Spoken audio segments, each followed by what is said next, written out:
Selamat datang di Anugerah Channel. Shalom saudara-saudara yang dikasihi oleh Tuhan Yesus. Hari ini kita akan merenungkan sebuah kisah luar biasa dalam Perjanjian Lama. Kisah tentang Rut. Ini bukan hanya kisah cinta antara Rut dan Boas, tetapi kisah kasih karunia Allah yang menyentuh seorang wanita asing, miskin, seorang janda, dan tidak layak di mata masyarakat. Dan Tuhan mengubah hidupnya untuk menjadi penerus, menjadi garis keturunan daripada Mesias. Kisah Rut adalah kisah kita semua. Kita semua pernah merasa tidak layak, kehilangan, hancur, atau tidak punya harapan. Tapi kasih karunia Tuhan menemukan kita, mengangkat kita, dan memulihkan kita. Kita lihat latar belakang masalah yang terjadi pada zaman Rut. Kitab Rut dimulai pada masa yang sangat kelam. Bangsa Israel sedang dalam masa hakim-hakim, di masa di mana setiap orang melakukan apa yang benar menurut pandangannya sendiri. Kelaparan terjadi di tanah Yehuda. Seorang yang bernama Elimelek dan keluarganya pindah dari tanah Yehuda menuju ke Moab, negeri kafir. Dan bukan hanya negeri kafir saja, tetapi juga musuh daripada bangsa Israel, mencari penghidupan di tanah musuh. Di sanalah tragedi mulai terjadi. Elimelek dan kedua anaknya mati. Naomi, sang istri dan juga ibu dari anak-anak tersebut, menjadi seorang janda dan kehilangan segalanya. Disinilah Rut muncul sebagai gambaran kasih karunia Allah. Seorang wanita Moab, janda yang justru memilih ikut Allah Israel, dan Naomi. Walaupun itu berarti meninggalkan segalanya, tetapi justru disitulah Tuhan bekerja. Bukan karena kelayakan Rut, tetapi karena anugerah Tuhan yang tak terduga. Mari kita lihat apa yang menjadi isi khotbah kita atau isi renungan kita di hari ini. Yang pertama, kasih karunia menjangkau siapa saja. Rut pasal yang pertama ayat yang ke-16 berkata, "Bangsamulah bangsaku dan Allahmulah Allahku." Rut adalah seorang wanita Moab, bangsa yang terkutuk. Kalau kita lihat dalam Ulangan pasal yang ke-23 ayat yang ketiga, bahwa Allah mengutuk Moab. Tetapi bukan hanya seorang daripada bangsa yang terkutuk, tetapi dia juga seorang janda, simbol daripada kehancuran. Seorang asing, bukan bangsa Israel, yang tidak layak menjadi umat pilihan Allah. Tetapi justru dialah yang dipilih Tuhan untuk masuk ke garis keturunan Mesias. Kita bisa lihat itu di dalam Matius pasal yang pertama ayatnya yang kelima. Tidak ada yang terlalu jauh, tidak ada yang terlalu hancur untuk dijangkau oleh kasih karunia. Artinya apa? Bahwa kasih karunia Allah itu bagi siapa saja, bagi orang yang tidak layak sekalipun, seperti Rut, seperti kita yang pernah hancur. Kasih karunia Allah itu bekerja di tengah-tengah penderitaan. Kita lihat Rut dan Naomi kehilangan segalanya. Mereka hidup di dalam penderitaan, terutama Naomi. Tidak punya apa-apa, suami tidak punya, anak-anak tidak punya. Kedua anaknya meninggal, tidak punya keturunan. Betapa menderitanya Naomi, begitu juga dengan Rut. Seorang suami meninggal dan menjadi seorang janda, mengalami yang namanya kehancuran di dalam kehidupannya.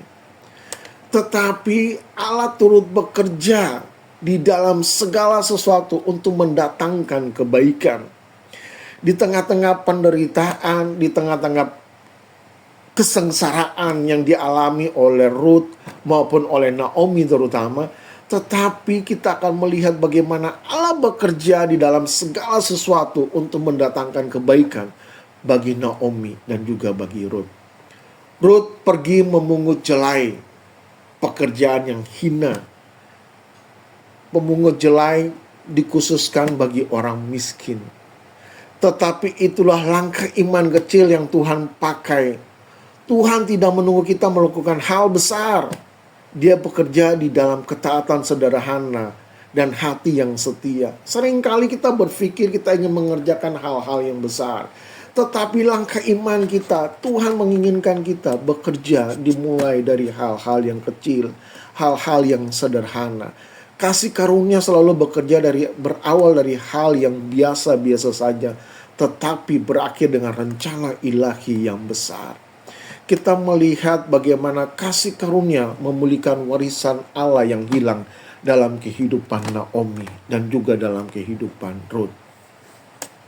Ruth pasal yang kedua berkata demikian, "Mengapa aku mendapat belas kasihan daripadamu, sehingga engkau memperhatikan aku, padahal aku seorang asing?" Siapa itu Boaz? Perkataan Ruth kepada Boaz. Boaz adalah seorang yang kaya. Dia orang yang dianggap mulia dan berwibawa. Ia memperhatikan Ruth bukan karena jasa Ruth, tetapi karena belas kasih. Itu sebabnya tadi dikatakan bahwa mengapa aku mendapat belas kasihan daripadamu. Kemudian apa yang dilakukan Boaz terhadap Ruth? Boaz menebus Ruth dari keadaan tidak punya masa depan. Dia menjadikan Ruth sebagai milik ahli waris dan bagian dari rencana Allah. Boaz mengambil Ruth menjadi seorang istri, orang yang akan dianggap layak di tengah-tengah umat Israel, karena ada penebus yang mau menebus Ruth.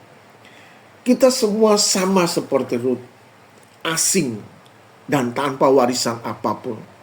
Tetapi Kristus datang sebagai penebus di dalam hidup kita. Dan oleh kasih karunia Kristus kita ditebus dari masa lalu. Kita diberi identitas baru, sama seperti Ruth mendapatkan identitas baru sebagai seorang istri. Boaz, orang yang kaya, orang yang mulia, dan orang yang berwibawa. Kemudian bukan hanya itu saja, kita diangkat menjadi anak dan ahli waris kerajaannya. Galatia 4 ayat yang ke-7. Kasih karunia memberi masa depan yang mulia untuk kita semua. Ruth pasal yang keempat ayat yang ke-13 sampai dengan ayat yang ke-17 berkata gini, "Maka Boaz mengambil Ruth dan perempuan itu menjadi istrinya." Anak yang dilahirkan Ruth, yaitu Obed, menjadi kakek Daud, dan akhirnya dari garis ini lahirlah Yesus Kristus, Sang Penebus. Dari seorang wanita yang dikutuk, lahir berkat bagi seluruh dunia. Kasih karunia tidak hanya memulihkan masa lalu kita, tetapi kasih karunia membangun masa depan kita dan memberkati generasi kita setelah kita, selanjutnya anak kita, cucu kita, dan sampai generasi selanjutnya. Kita menjadi orang-orang yang diberkati. Generasi kita menerima berkat Allah, berkat damai sejahtera Allah, berkat kasih karunia Allah sampai selama-lamanya. Kisah Ruth adalah kisah kasih karunia. Ia bukan tentang usaha manusia, melainkan tentang kasih Tuhan yang menemukan, membentuk, dan memberkati seseorang yang tidak layak. Ruth tidak memiliki silsilah yang baik, tetapi kasih karunia memberi dia warisan yang kekal. Ruth tidak punya pengharapan, tetapi kasih karunia memberinya masa depan. Ruth datang dengan tangan kosong, tetapi kasih karunia memberinya kepenuhan. Hari ini, jangan andalkan usahamu. Datanglah kepada penebus yang sejati, Yesus Kristus, kasih karunia itu, bahwa kasih karunia-Nya cukup untukmu dan kuasanya mengubahkan cerita hidupmu. Amin.